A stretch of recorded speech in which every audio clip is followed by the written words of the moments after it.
What kind of music do you need for your wedding? How many songs do you need? What moments do you need to pick music for? That part is a little bit overwhelming, and I am here to share the answers with you today. For those of you just stumbling on this video, hi, my name is Natalie. I'm an international DJ, wedding expert, and the creator of the Wedding Lab.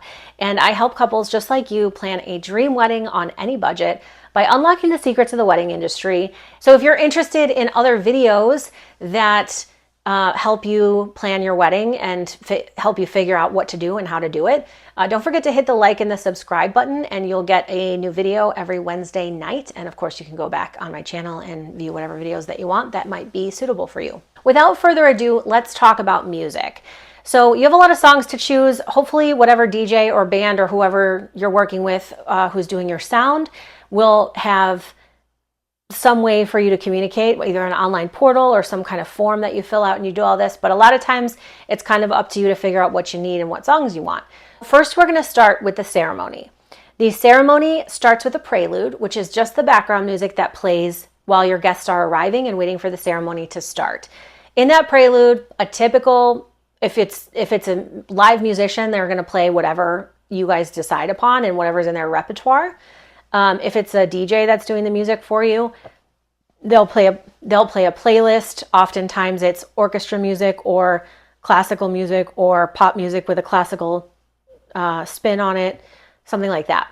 But that's the prelude. The prelude is the music that's playing while your guests arrive and while we wait for the ceremony to start. Then we have the processional. The processional is all of the people that is not the bride walking down the aisle. Now we can spin this a couple of ways. If sometimes the groom, or if it's two brides or two grooms or whatever, somebody wants separate songs for each part of the couple, that's fine. You can do this however you want to do it. It's your wedding. But what I will suggest is not to make too many changes, because we want it to be streamlined and we want it to be smooth and not clunky. And the way to make it clunky fast is to keep changing songs for different things. And so what we want to do is choose a song or a song or two. It could be for the first person walking down the aisle. If that's one of the people getting married, they can have their own song, or you can have the processional, which includes that person and all of the wedding party and all of the family members who are walking down the aisle. Then we have the bridal march or the groom march, and that's when you walk down the aisle. So right now we're at two songs. We have the processional and the bridal march or wedding march. Then during the ceremony, typically we don't play music. Sometimes if you want background music for the lighting of a unity candle or something like that, then you are going to want to let whoever your musicians are know that. But then the next thing we play is a recessional, which is what happens at the end when you are announced as a married couple. But the recessional is a party song. We just got married. You guys might kiss. You're coming back down the aisle and everybody's cheering for you. I've had everything from Signed, Sealed, Delivered from Stevie Wonder to Paris by Kanye and Jay-Z to Levels by Avicii. So whatever floats your boat is what you want to do, but you want to choose a processional, a wedding march, and a recessional. Now keep in mind that if you're getting married at a place of worship, like a church or a temple of some kind, a lot of times they'll take care of all that stuff and you'll work through that with them. Or if you hire live musicians, they'll work through that. But if you're doing your ceremony at the same place where the reception is, typically your DJ or band leader will handle all of that. So you just want to be extra communicative and make sure that you have all of that laid out. So for the ceremony, the three main songs are processional, wedding march, recessional. Then we move into the cocktail hour. The cocktail hour, I always suggest for people to choose a vibe. Don't pick music that you want to hear. Set up the vibe. You need it because it's an ambiance thing. It'll be weird if you don't have music. But also, this is the first time people are going to be seeing each other in a long time and get to actually talk. And so they're going to be drinking and talking and having maybe appetizers and hors d'oeuvres and stuff like that. So you want to have music, but it's more of a vibe. Now, if you have a guitarist who's a singer, they're going to play what's in their repertoire and what you talk about. But if it's a DJ, you're going to give them a idea of, I really like jazz music, I really like R&B, I like, this or that, and they'll kind of come up with or if you're making your own playlist, come up with a vibe. Don't put any of the songs that you really want to hear in that though, because that's just kind of for ambiance. Then we're going to move from the cocktail hour into the reception. So to do that, we're going to put the grand entrance there because that's the big transition moment from we got married and now we're going to party.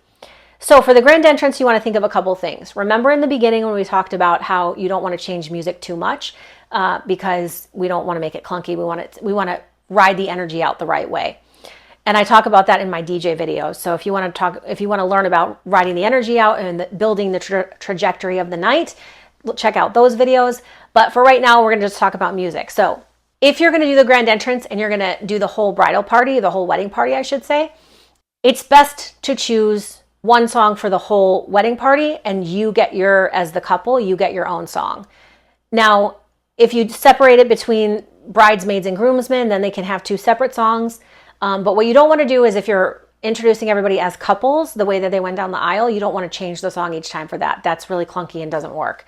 So if you are introducing your family members, maybe your parents or grandparents or anything like that, then you might want to have a different song for the family versus the wedding party.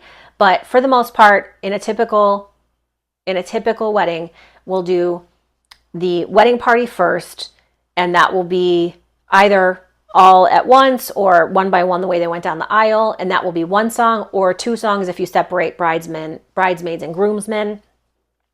And then we lead up to your song. So we want your song to be the highest energy of all of them. So we want your song that we're going to start with their energy and kind of bring it into the room, and it's going to be at a high point, and you're going to come in. So have something it doesn't have to be super, super high EDM, but something that's going to be a good vibe. This Will Be an Everlasting Love is a good one if you don't want it to be so high energy. This Is What We Came For, Calvin Harris and Rihanna is a good one if you want it to be higher energy, but anything like that, you can go throughout there. Then we need a song for cake cutting. If you're cutting a cake or a pie, if you're doing that, then you're going to want to pick a song for that. Obviously, you want a song for your first dance. And if you're going to have parent dances, you want a song for those as well.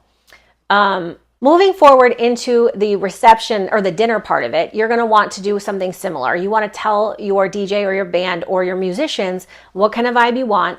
Talk to them about what music they have. If they're playing live. And if it's a DJ, talk to them about what kind of vibe you want. Do you want it to be the same vibe as the cocktail hour? Do you like a lot of music that's maybe not super dance music, and so you want to have that be in the dinner playlist? Think about that. Is there a song that you love that you want to hear, but you don't know where it goes? Maybe the dinner playlist is a good place to put that. So you want to put together a playlist for your dinner, or your DJ will put together the playlist for your dinner. Then we want to do the music for the night. So a lot of times people will ask you, do you have a song you want to kick off the night with? If you don't have something that you're aching to start the dancing off with, don't do that. Because don't spend any energy on that. It's so hard to know what the energy is going to be, what the vibe is going to be in the room. The DJ or the band leader will know how to read the room and decide where to start. It's a lot easier to see it the night of than to say, oh, I think this will be a good song. Now, that being said, if it's a song that you love and you is really important to you and your family, that this is the song that starts, definitely communicate that. But if you don't have that, don't worry about a first song. You do, however, want to have a last song of the night. Pick a last song of the night that's special to you and is fun for you. I wouldn't make it super, super high energy because it is ending after that, but it can be pretty much almost anything. It could be a slow song. It could be a higher energy song, but just something that you like. I get a lot of Wagon Wheel for a last song. I get a lot of First Date by Blink-182. I get a lot of Signed, Sealed, Delivered, of Levels by Avicii. Taylor Swift, Love Story is one that I get a lot. So just think about how you want the last song to go. Obviously, if you're going to do any special moments or unique things that are unique to you, you're going to want to figure out if music is involved or not. But that's the typical run of it. So you're going to have your prelude, your processional, your bridal march, or wedding march, I should say, your recessional. Then we're going to have a playlist for cocktail hour. Then we're going to have a grand entrance for you, and then another song if you're introducing your bridal part or your wedding party, and maybe another song if you're introducing your family. And then we're going to move into a playlist for dinner, and then we're going to maybe do first dance, cake cutting at some point during that time, parent dances at the end of dinner into the dancing, and then if you have a kickoff song, obviously we're going to have the last song, and we're going to have our must playlists, our maybe play inspiration list, and our do not playlist. So I hope that was helpful when it comes to music. If you need music inspiration, I'm going to link my Spotify playlists below. I have a couple of inspiration playlists that might help you, so you can go ahead and use those Don't forget that the entertainment that you're having for your wedding is usually about 10% of your budget. And if you don't know how to make a budget or you're not sure how to keep track of all this, I also have my $7 budgeting tool, which is on a Google Sheet. You'll get access to a copy of it, and you can keep track of everything, all the money that you're spending. It'll help you budget it. And then it'll also start informing those pieces of your timeline to be able to use when you get to the end of it. So $7, super cheap, definitely worth it. And it's what I use when I help people plan their weddings. Congratulations on your engagement. Don't forget to like and subscribe, and I will see you in the next video.